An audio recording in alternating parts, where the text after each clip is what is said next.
we see a Linda Laverne? That's, I think, Mr. LeBar. Yeah, but do Okay. we see them? I could see him. All right, well, because I don't see anybody new. So I think we don't have the other Rutledges available, but it's 7:32, so I think we should start the meeting. If we're all here. Right. Good evening. Welcome to the Town of Monroe Zoning Board of Appeals meeting for Tuesday, November 24th, 2020. Our chairman, Mr. Mike Murphy, cannot make it this evening. So as the deputy chairperson, I will be assuming responsibility of the chairperson's role for this meeting. Originally, Dave McCartney was not going to be with us, but he is here, a trooper that he is. So with that, Noreen, why don't you do roll call? Okay, Peter Lewis. Here. Weston Stead. I'm here. Kevin Scully. Present. And Mike is absent. We are all accounted for. We have a quorum. Yes, we do. Very good. I guess let's stand. Pledge of allegiance. I pledge allegiance to the flag of the United States of America and to the republic for which it stands, one nation, under God, indivisible, liberty and justice for all. Right. Thank you very much. So this evening, not a lot on the docket, but we do have two new projects. One of the attendees is currently here. The second attendee is not. So we'll have to see what we do on that one. But I guess for the first order of business, it's a new project. It's Mr. LeBar from Monroe Road, 200 Monroe Road. Thank you for being here tonight, Mr. LeBar. We obviously, this is a kind of a return trip for you. You were here a few months back. Mr. LeBar required a 280A variance building on a non-public road, which was granted. And a house was constructed on that property. I guess if you want to maybe go through and describe for us, there's a couple issues that came up today that we kind of have to discuss, but maybe you can kind of give us an overview of what's going on now with this application. Okay, so the house, and I hope you all have that little picture of it, but this is the house, if you can see it.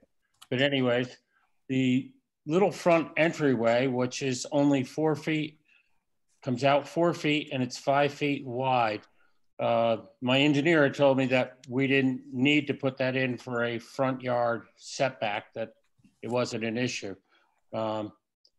However, I guess I'm finding out because of the fact that I put a roof on it, which there was no hiding that I was putting a roof on it. I mean, this is during construction, and as it was being built, it went through framing inspections, sheathing inspections, went through all the inspections. You can see in this picture the footings for this little, I don't like to call it a front porch. I like to call it an entryway, because to me, a front porch is something you can put a rocking chair on and sit back in and relax. Mm-hmm. This is just mere so you can get your keys out of your pocket when it's pouring rain and not get soaking wet.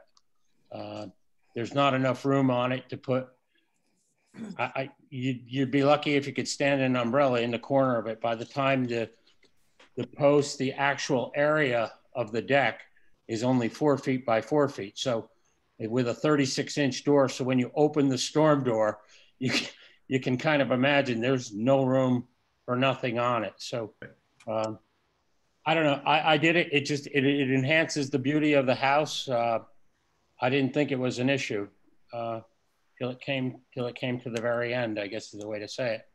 Yeah, I'm trying to come up with, let's see. And again, I guess this is my first time being the chairperson, so sharing screens is something. Hold on a second, I want to just see something. I think I need to give you that ability. Okay. Question is, my interface is different here now at home instead of on my computer at work. I just got to find that feature to allow you to do it.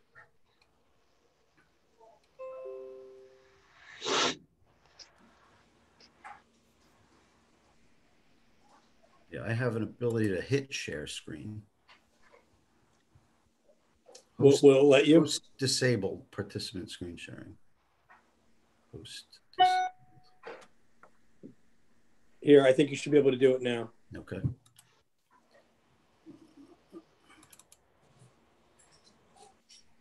Okay, can you guys see that?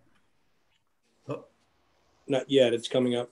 It's coming up, but not yet. got it.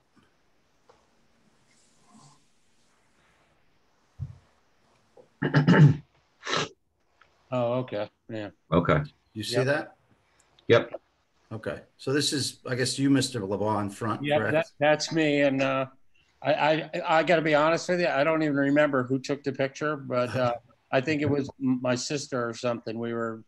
I know I'm wearing a fancy shirt, so I wasn't working. But obviously, you can see it was under construction. right. And this is how I finished it out with the railing, beautiful railings post. It just made it look pretty. I mean, I guess that's just the way I do things. I like pretty things. And if it's on your picture, I can't see it, but I actually two-toned the siding from the side. There's a brown and a green, and it blends in with the environment, and the tree is beautiful. And I carried the little brown in that little tiny gable up there. You know, it was, I hate to say it, if I would have known it was going to cause aggravation, yeah, I would have never done it. But well, yeah, I mean, I think the issue is not necessarily, I mean, obviously it extended it by the 4 feet, which, or the requirement to get a variance because front yard setback is now. But that's just the roof though, right? Because my engineer had said that for the little porch, or you call it front entryway, that I didn't need to get a variance for that. And obviously you can see there's the piers for it right up there at the bottom of my feet. There's the 2 little piers that were put in during the foundation construction. If you look. Right, so Mike or Dave, have you had a chance to look at it? Is it to the front of this roof? That's my understanding. My understanding is that in the absence of the roof, I don't think it would have needed a variance. But once you put the covering over the top, for some reason under the code, that's the way the code defines it. I understood it as well. I mean, although I believe the code says porch, I don't quite call that a porch. I mean, sometimes it's just a matter of wording, but in my eyes, that's not grandma's front porch. That is just an entryway. And for safety and weather, I don't know.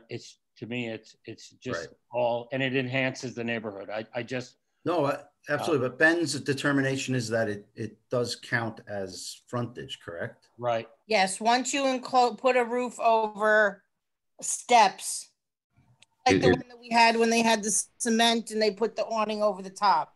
Once you put a roof over it, that changes your setback. If you hadn't put that little awning piece on, you would have been fine. Right. And I guess, you know, obviously this is why you would have to come back to us and we would go through it. But I think we also, you know, in the investigation of everything and looking at all of this, some other issues have come up. I think you're aware of, correct? Right. And that I just had the letter. I happen to have another picture here, but one of the things that happened with the driveway, I guess if you could go back to the old photos and you saw that there's probably 35 monster locust trees on that lot. And the only tree that I could really save was there was a beautiful maple on the side, a large maple.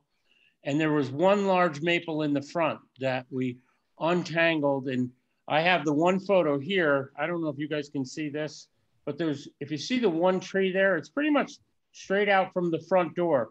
But that was the only one tree. It's a maple, and it's actually starting to flourish now that we could save. So trying to leave as many trees as we could on each side of the house. I was able to manage to save a tree that was on the lot, you know, and yeah, well, I don't think once you print them out, they grow better. I don't think it's the trees that are the issue. I think it's that you've created a parking area in the front of the house. And then the new survey you sent us, you've even termed it as being paved area. Yeah, it's, you know, and it's not paved. That's what I was saying. I He was get it, kind of but surprised. yeah, but we understood. did- But even a Okay. gravel parking area Okay. is considered a parking area. Okay. It's not considered to be a front yard. Okay. You know, Like I say, it wasn't done intentionally. It's just I saved this one tree. So by saving this one tree, it seemed as if it made it more maneuverable to get a car in and out and around and turn around and not, saving the tree. I guess that's the way to say it. By saving that tree, it narrowed my 30-foot opening, and I just created a little bit behind it, which it just seemed to work. I get it. But I mean, as you know, and we've had, cases in the past with parking in the front yard, which is something that it's in the code that it's not allowed, and it would obviously require a variance to be able to do that. And the reasons that we've looked at in the past are the fact that we're trying to maintain something of a rural or not necessarily an urban type look. And when I went out and looked, there was 2 big cars parked like right in front of that front door. Yeah. So it's kind of having a parking lot in your front yard, which is a violation. So that's something I think we need to address. And also, this is Dave McCartney, just chiming in for a second. In addition to it being parking in the front yard, even if it's not paved, if it's gravel, based upon the prior precedent from Ben and a recent case that this board had handled involving not gravel, but involving permeable pavers, the gravel would also count towards lot area or lot coverage. Right. So I guess what you really have is, a choice on how to proceed. You could either, reconfigure that parking to get it so the parking is not in the front yard, and to reduce the gravel area or whatever it is to get you back down under the lot coverage, the maximum lot coverage, or you got to just amend that application and include the each of those other 2 things as part of your request for relief, because you're not going to be able to get a CO from Ben without addressing those in some way. If it's possible for me to amend it, I would like to, because I think from this one photo you can see the tree that's there, and I'd really love to save that tree. It's kind of it looked like a scrappy maple, but as we trimmed around it and cleaned out everything to the grade, and it really looks like as if it's thriving now. So it was just sort of a pretty tree, and it kind of changed things around a little bit. But if it was possible to amend it and leave it the way it is, I would like to do that. And if it needs an adjustment, it's not a problem, because it's not pavement. I know even Ben was surprised. It's just millings. We call it black sand, or my son does black. He actually gets it. I use it all the time. It does a nice, neat, clean job. It's clean on your feet to get in and out. Yeah, and it looks pretty. So yeah, my suggestion would be to just amend that application to include a request for relief for those other 2 items, parking in the front yard and lot coverage. And then, that way that Noreen can get out the public notice, the notice for the public hearing that lists all 3 variances as part of the relief that you're requesting. And then you can address them. And I'd actually like to explore whether or not there's an option of not having parking in the front yard. Because we've been pretty I think when you see what I'm talking about with that tree, this picture, I don't know if you can see this picture, but if it's hard to, let me make, so my finger is right here. This is the maple that's there, and it's not a monster maple, but it's probably a 12 to 18 inch maple, maybe stands about 60 feet tall, and it's really filled out. It was crowded by all the other trees, and we kind of selectively saved it, I guess is the way to say it. And Right. I just think that, you know what I mean? If we could leave it, I leave the tree, and I like the tree. I don't know. Maybe because the house is green and the tree is green. Peter, where's the lot coverage calculation? Where's the what? The lot coverage calculation. Calculation. Well, yeah, I don't know. Did we recalculate lot coverage at all if it's maintained as a parking area? I don't think we have.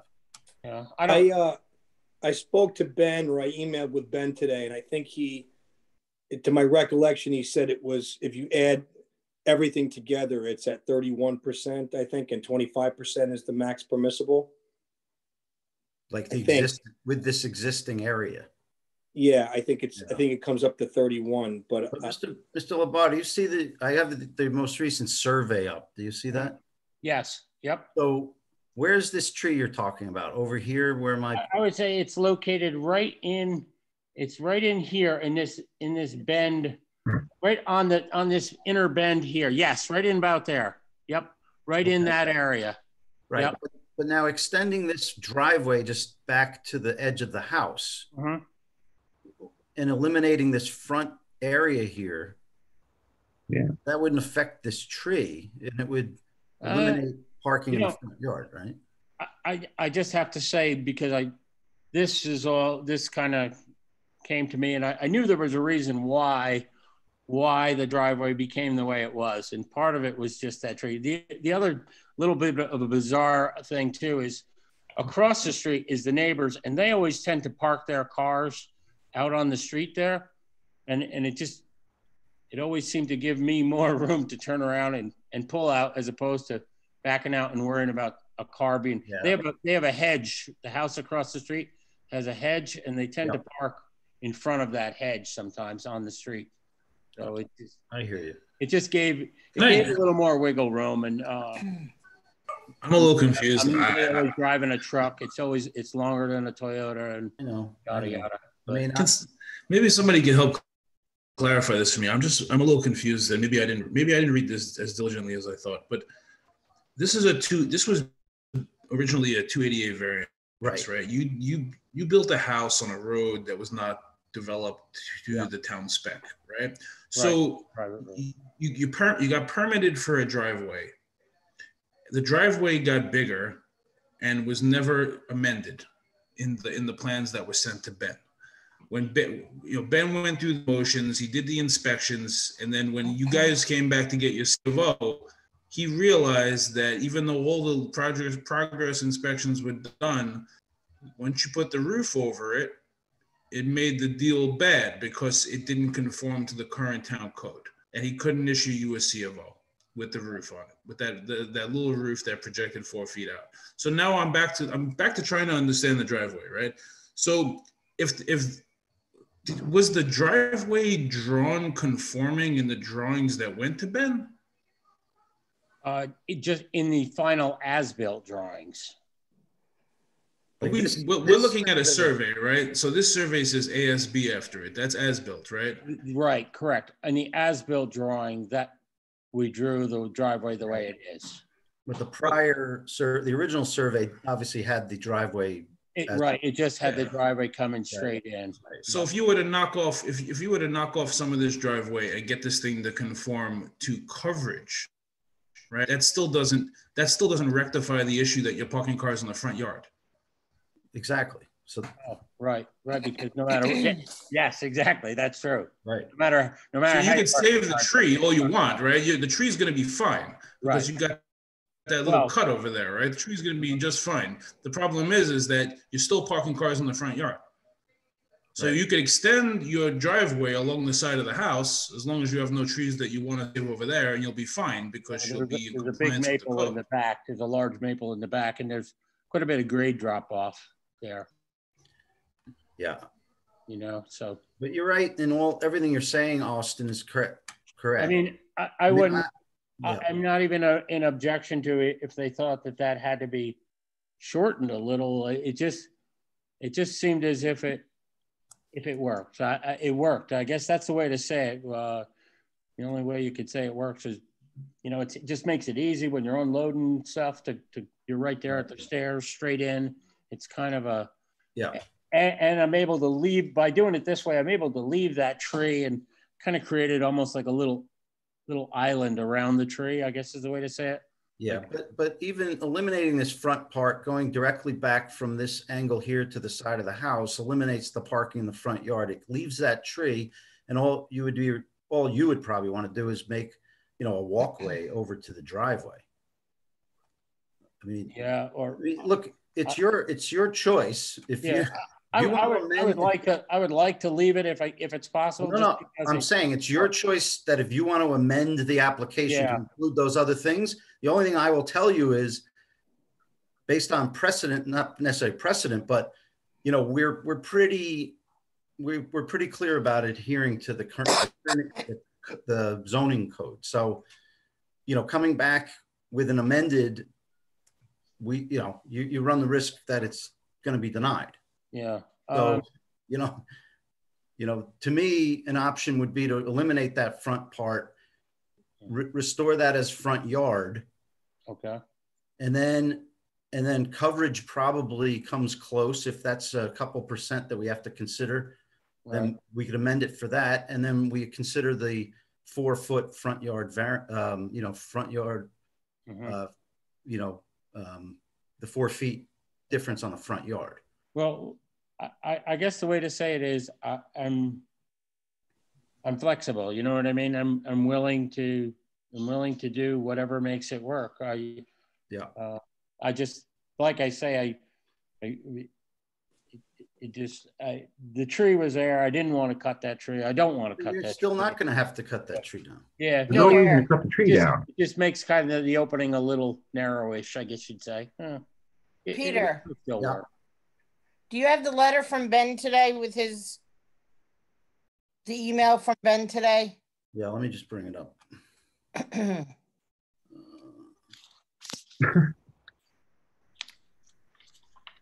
You're still on the screen. Just so you know. I keep thinking it's mine, that my email is popping up. Yeah. So Peter, what am I doing? You're sharing everything. Your screen right now, right? Oh, everything, every email. My screen, right? Yeah, all your emails are being shared right now. So, well, I don't know how else to share. You should start by minimizing. Yeah. All right. Let's see. Yeah, because there's attorney-client privilege stuff in there that all right, you should. Right. I'll stop sharing then, so that you don't see that. There you go. Well, Dave, do you have the letter from Ben earlier today? He drew on the plan. Yeah, he drew in red on it. Yeah, hold on a second. Let me see if I can find it. I don't know if. All right, give me a second. The way I read that letter, right?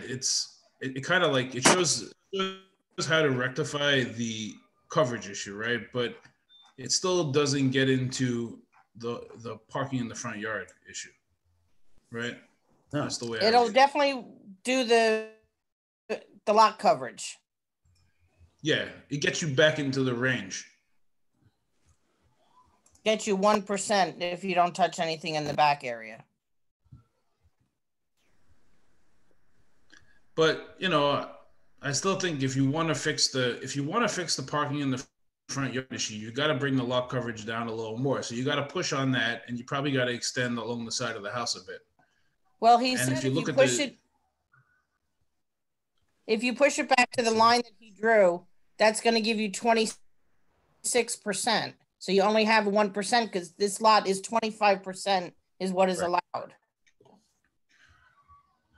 No, I know that, but what I'm saying is that even if you cut it back, right, you meet the lot coverage requirements. But then where do you park the car? I don't know. In the turnaround, right? So the turnaround has to become a legit parking space, right?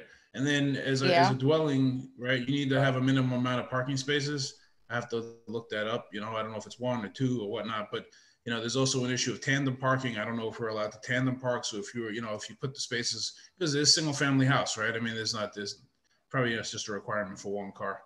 So, at a minimum, you probably need to have one spot on the side of the house. Need to get into the weeds on all this. But, if you can't park the car in the front, then you probably got to put it on the side, and the turnaround has to become a legit parking space, and it's got to be big enough to park a car. Now you can park 2 cars there, right? But that's on, that's up to you. You can make the driveway as long as you want. You only need the 1 spot. You can, of course, make it as long as you want. You just can't park the cars in the front of the house. Do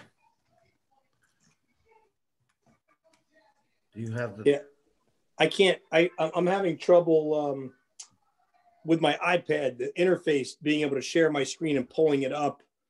Yeah. I pulled up. I'm tech challenged on this one right now. I pulled up the letters so I could minimize and we could just look at that letter. I have that copy of that. You want to do that? You want to? Can I share this screen? So I'm looking at the letter now. The letter says 1 family dwelling, attached or detached, 2 per unit. So you have a requirement for 2 spots, right? Yeah. And the issue is, we've looked at tandem parking before. I don't think we looked too kind on it, and I don't know that it's allowed, because you could give it that one car is obstructing the other car. Can you see my screen now? So it's 2 per unit. Yeah. Yes. Yep. So here's that. Yeah.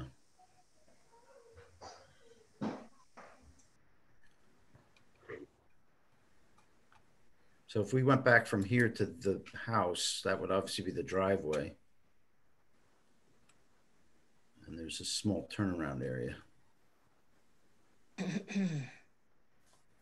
So what are you saying, Austin? I'm saying that since you can't park in the front yard, right? You'd have to really take the driveway to the side of the house, right? Because that's the only place that you could put a car. And you'd have to measure out 2 parking spaces, because you need to have 2 parking spaces at a minimum for a single family We can't house. get that because of the grade. The grade on that side drops off. Just the way the existing grade is. It drops from. Do we have a topographic survey? It drops from the front corner all the way 8 feet back. The actual footing drain, if you keep going, it comes out in the back corner there of the house. And that's the lowest point of the property. So that's below the floor level. That's below the basement floor level, the back corner of the property. So that's the lowest piece of the property. Do we have where your any topographic survey in the back? There's 8 feet of elevation drop from the entryway here to the back corner. No, I do understand what you're saying, right? But number one, there's no topographic survey as part of the package, right? So we don't understand what that site contour is. And number two, as part of the building permit application, it's fully understood that the construction of the house requires the parking. So, is it a hardship? It's a hardship after you built the house, right? That's why we're here. But as part of the original permit application, the parking was required as part of the house. That's what I'm getting at. Yeah. Right. Well, if it can be amended, I would do that. If not, if I have to fill in the red lines with topsoil and seed, I'll do that. I mean, it's a private road. There's no traffic on it, maybe 2 cars a day. So to back out wouldn't be the end of the world. To back out of the driveway. My preference would be to eliminate this part in the front, and if there's needs to be an amendment for lot coverage for a couple percent, I mean, that would be something I would be, So let me give you some idea of where we might go, Mr. LeBlanc as well, right? So you're getting some good feedback from the board here on these other issues and how they might view it. At the end of the day, it's up to you what you want to do in terms of what application. You're free to bring whatever application you'd like. The question is, how is it going to be received and what relief might you get? So, it's up to you. You could do, you have any number of options right now. You could cut it back and recompute it and see where does that leave you with regard to your lot coverage? Can you get it down to 25% or and still be functional? And are you okay with that? If not, can you get it down to 27, 28? I'm just using examples, or 26. And is that the minimum that you think is necessary to be able to have functional parking there? Can you bring it back and get as much of that parking out of the front yard as you can? Could you eliminate all of it? And if you can't, eliminate most of it.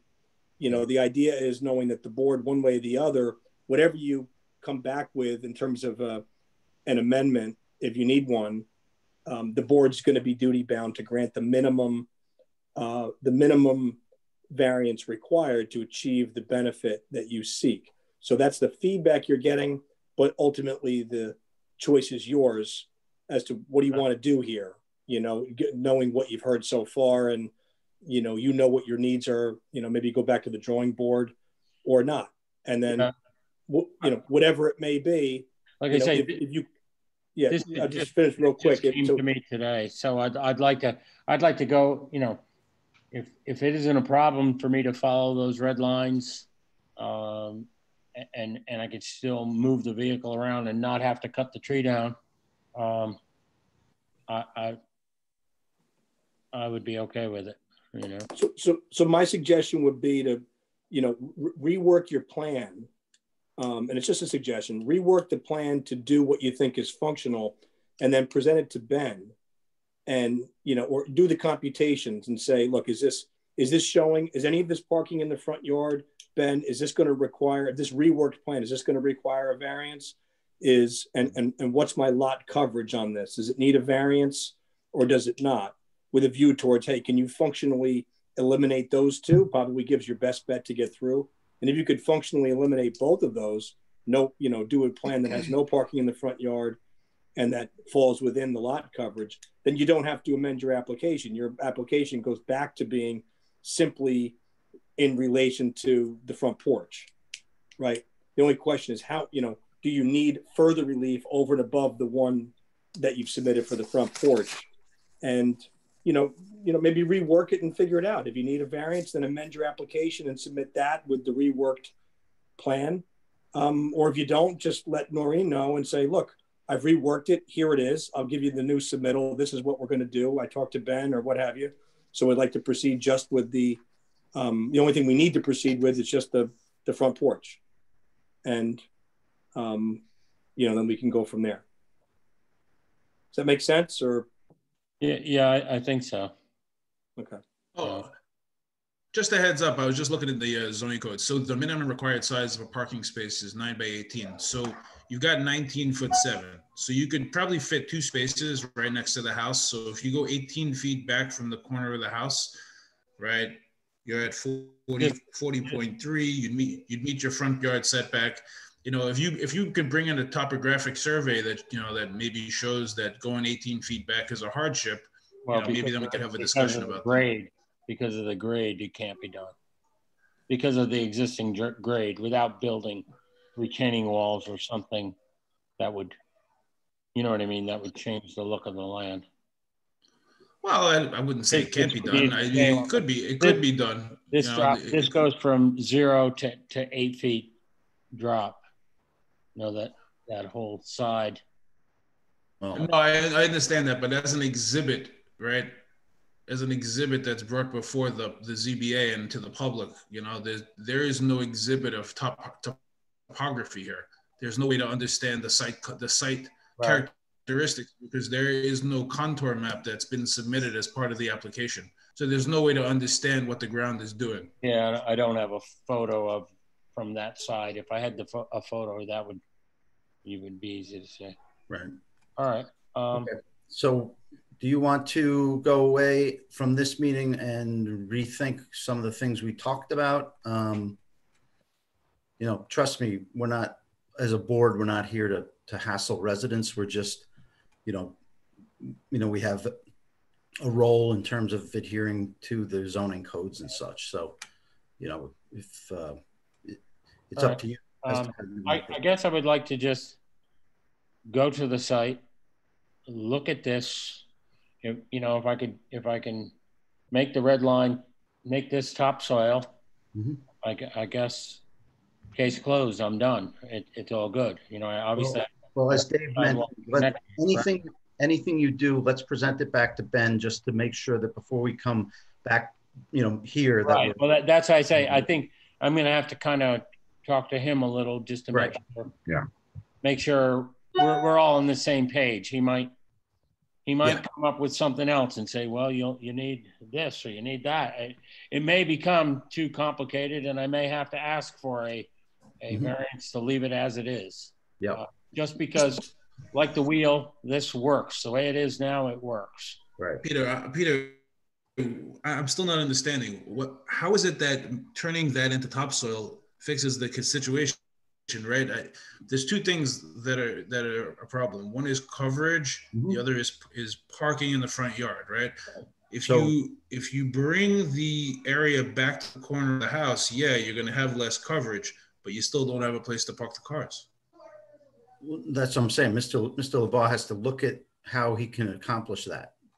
Yeah, but I want him to understand that, because it doesn't sound like we're getting that he's understanding that. Wouldn't no matter how we do this, park a car in what we would call the front yard, I don't see any way possible with this house and this site location that you wouldn't have to park a car in the front yard. Right. But what Austin's point was that in the building plans originally this was the area. Originally, this was the parking area on the original site plan, or what was called a driveway. I mean, it wasn't called a parking area; it was called a driveway. But normally, people park their car in the driveway if you don't have a garage. Well, I think this was as built, but I think did you say the previous survey did not? Oh yeah, no, the previous driveway was right there. It was 30 feet wide. You know what? I don't know exact numbers. I'm not going to say exact numbers, but it was right all in this area here. That was the driveway, basically right from where your arrow is there all the way in. Yep. Okay. We're here, you're saying? Yes, right in here. That was what the original was. Yes, in here. Right. So what I'm saying is all of this over here is extra. Yeah. Right. It just, like I said, it just worked. That's why. I understand that, but it also puts you in violation. Okay. So that's why I say it wouldn't be a problem to go back to this red line here, but you would have to park cars. Right. I think Dave's recommendation is that you go back, rework what you think works, and present it into Ben and make sure that everybody's in agreement. And then I think we can move forward. Yeah, but just to kind of look at this one more time. So if you go back to the original survey, this is called a stabilized entrance. This is not a parking area. This is the location where this is an erosion and sedimentation control best practice, right? So when you have construction vehicles entering and leaving your construction site, they are going to be leaving with debris on their tires, and that is a riprap entrance that's going to be used to mitigate the turbidity that could be caused by all of that dirt coming off the wheels of the vehicles, right? This is not delineating the location of a parking area or a driveway that's going to be used in the future. This is simply a construction phase area dedicated to that specific need, right? So that's what the survey is showing. This survey is not showing a driveway per se. There is no curb. I was just under the assumption that was obviously going to be the driveway. It was the way in and out the whole time. We had to put gravel down on it. I just was under the assumption that was and would be the driveway. And it just got stretched over to the right just because it made it easier to turn around and yada, yada, and leave the tree. But it says proposed driveway stabilized entrance. Mm-hmm. You know, it depends on how you read it, and it depends on how Ben was interpreting it. And there's really no other place for the driveway or. I guess the question is, you know, Ben approved the permit for the project, you know, and clearly we have a zoning code that says you can't park cars in the front yard. So there's no other driveway or parking spaces shown on this drawing. So Right. I guess the question is, where are the plans that were submitted for the construction of the house? Yeah, I mean, where are the permit? Where's the building permit application with the plans that show the parking spaces that are required by code? Do we have a copy of that? No. Well, we should probably have that as part of the application, right? All we usually get is the reason for the denial. The reason for the denial originally, until today, was for the roof over the steps. I can ask Ben what else he might have. Yeah. So here's the So I'm sorry. So the bottom line remains sort of what I said before. I think Mr. LeBlanc just needs to go back. You know, he's gotten the feedback from the board today. You know, he now understands only as of today, because it was just communicated to him today, right, in regard to this being an issue with parking in the front yard and the potential lot coverage. He's now has gotten some feedback. He's got some feedback. You know, I think the next step is for Mr. LeBlanc to go back, take a critical look at the plan. You know, what can he do? Is there any way that he could eliminate the need for parking in the front yard or lot coverage? And, you know, and or if he can't eliminate either of them or both of them, in what way can he minimize those variances and present, you know, in a, you know, if he needs further relief beyond what he's asked for the porch, to simply submit a new plan that shows it being reworked, and then explaining to the board why he needs the relief that he still needs, whether it's a little bit for lot coverage or not, or whether it's parking in the front yard for a few feet or a lot of feet or whatever it is. And then just that becomes the new application. And to your point, Austin, if he does come before the board, he does need some relief for parking in the front yard or lot coverage. You know, one of the things that I'm sure the board would like to see, and it might be to Mr. LeBlanc's advantage to submit to the board. And either way, you know, what were the plans that were submitted in connection with the building permit? You know, it might be relevant to, you know, it might be instructive one way or the other. So I think that would be, you know, that to me is the way to proceed. You know, Mr. LeBlanc, take a look. That sounds right, David. I just wanted to bring one additional thing to the table here, is that if you look at the original survey, the fall off in topography from the front of the house to the back of the house is only 2 feet. So if you're saying that there's an 8-foot drop off from the front to the back of the house, then the original survey that was submitted is not accurate. The topography shown on the original survey shows a 2-foot fall off between contours from the front to the back of the house. No, that's probably correct. There's a 2-foot, the right side is level, the left side, there's a 2-foot fall. But from that 2-foot fall, it's all the way to footing drain level. In other words, it's below my basement floor in the back corner of the property.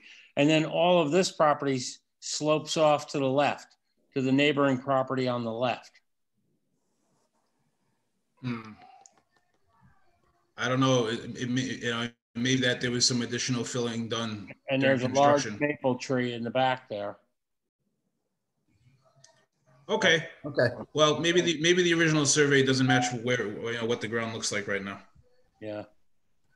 It probably doesn't. There was a big hole. It was a giant mess. Right. When I started. Okay. So are you clear with what what the next steps might be, Mr. LeBlanc? I think I am. Yeah. And I'm just. All right. Well, if you need clarification, obviously bring it to us through Maureen. But you know, obviously have your conversations, and we look forward to to speaking with you at the next meeting. Okay. All righty. Alrighty. All right. Thanks so much. Thank you. Thank you very much. Thanks. Stop sharing my screen. All right. Okay, so Noreen, I guess the next, Mr. Rutledge there's no representative, correct? Nope, nobody's coming for the project tonight. Okay, so that ends the new projects. We don't have review of any meetings for this evening, correct? No. Okay, well, we had one case at least, and we got through that, and we'll move forward. Anybody else have any other concerns or issues that they want to talk about? Are we gonna pardon a turkey or something? What was that? As long as it's not in the front of the house. One Monroe turkey. Wild turkey. Yeah, exactly. Okay, well, if in that case, hope you feel better, David. Do I have? Thank you. I got my dog barking in the background right now, so I've got myself muted. There you go. But thank you. Okay. Do we have a motion to adjourn the meeting? I'll make a motion to adjourn the meeting. Sure, I'll second the motion. Okay, the motion's passed, and we will adjourn the meeting. All right, everybody, have a good Thanksgiving. Happy Thanksgiving, everybody. Happy Okay, great. Thanksgiving. Take care, everybody. Take care. See ya. Bye-bye.